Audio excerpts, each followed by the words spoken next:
ورحمة الله وبركاته. نحمده ونصلي على رسوله الكريم ما بعد. فقد قال الله تعالى في القرآن المجيد: فأعوذ بالله من الشيطان الرجيم. بسم الله الرحمن الرحيم. ونزلنا عليك الكتاب بيانا لكل شيء وهدى ورحمة وبشرى للمسلمين.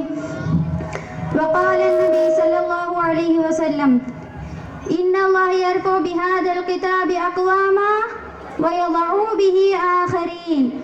أخرجه مسلم رحمة الله عليه.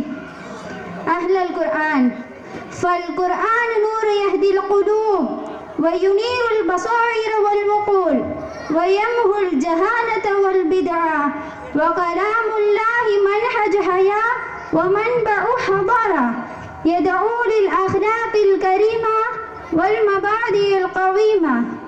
إن القرآن هو فضل الله ورحمته العظيمة، وباتباعه يفرح. قال ربنا تعالى: قل في فضل الله وبرحمته فبذلك فليفرحوا هو خير مما يجمعون. وأخبر الله تعالى أن القرآن محكم في لفظه ومعانيه وأحكامه. قال الله تعالى: تلك آيات الكتاب الحكيم.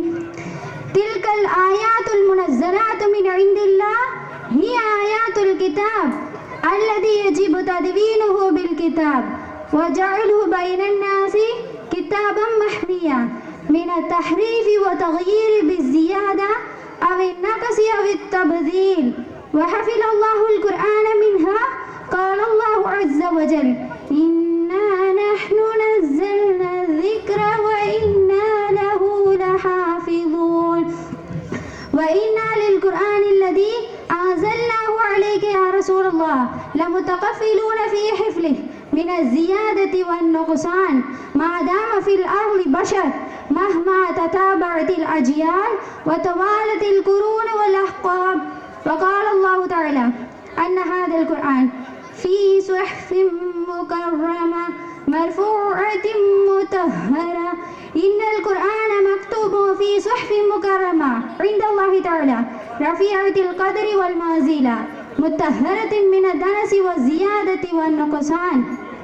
عن عامر بن واثلة رضي الله عنه عن نافع بن عبد الحارث رضي الله عنه لقي عمر رضي الله عنه بأسفان، وقال عمر يستعمله على مكة، فقال: من استعملت على أهل الوادي؟ فقال: ابن أبزة. قال: ومن ابن أبزة؟ قال: مولى من موالينا. قال: فاستخلفت عليهم مولى. قال: إنه قارئ لكتاب الله عز وجل وإنه عالم بالفرائض. قال عمر: